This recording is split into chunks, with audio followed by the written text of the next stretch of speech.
And to start with our first one-on-one interview is Josh Morrow, who sat down with the Golden Jet, Bobby Hull. He provided many thrills through 15 years as a Blackhawk, bring people to his feet rushing up the ice, and he'll bring people to his feet once again tonight as part of this pregame ceremony. Our Josh Morrow standing by downstairs to tell us a little bit more about his sit-down with the Golden Jet. Josh, good evening. Yeah, Chris, it's hard to believe, but there's now a generation, maybe a generation and a half, that only knows Bobby Hull at arm's length here in Chicago. But for those who don't know Bobby Hull, they have to understand how he mesmerized this city, how he was the biggest star athlete in town, bigger than Dick Butkus, bigger than Ernie Banks at the time. But in part because of his messy exit to the WHA, Hull has not been allowed to sort of keep that mantle or even come back. However, now at after 35 years and at 69 years old, and with the Hawks living up to their Red Rising slogan, Hull now thinks this is the perfect time for him to be back with the Blackhawks. And I don't like to steal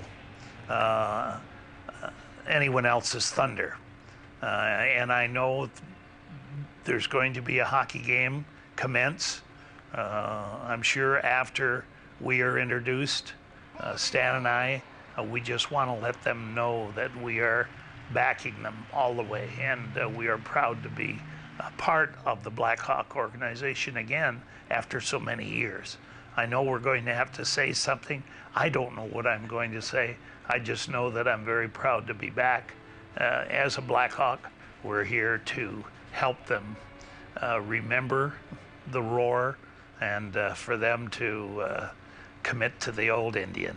What strikes me is 50 years. I mean, does it? Isn't it amazing? When you look back at that. I was 69 January 3rd, and feel like I wished I could get out there and help those kids.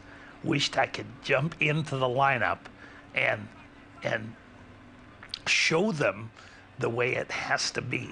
But they're just kids out there, and they got a little ragged during the second period, and I said, God, look at them all. They're like kids after the puck.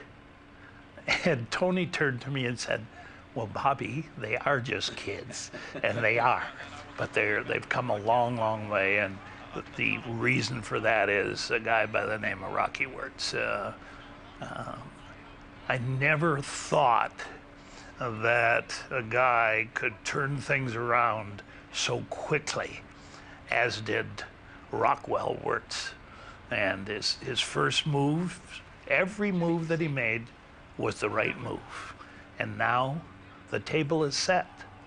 The people want to see the Blackhawks because Rocky Wirtz has done everything that they have asked. Everything that they had asked his father to do in previous years, Rocky did in a few short weeks. And there's the guy to thank for the turnaround in the Chicago Blackhawks, and it's wonderful to see. I also see the enthusiasm you have for the kids. What do you get from being around them? And what do you want them to get from being around you? Well, I hope they get the same feeling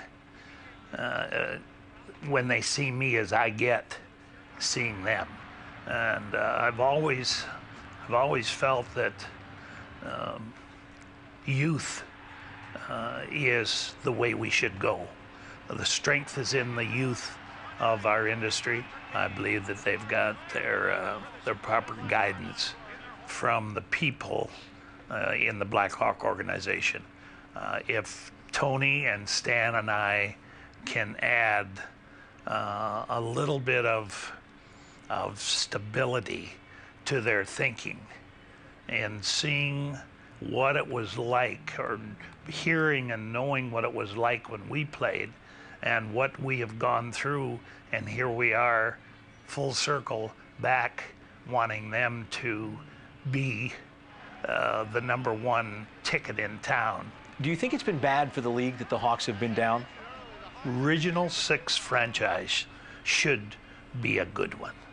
And I'm not just talking about Chicago, but this franchise was such an impeccable franchise during those 60s, and such a high caliber franchise where Mr. Wirtz could sit at the front of the row with his feet up on the desk and dictate. I'd like to see Rockwell be able to do that same thing in a few short years.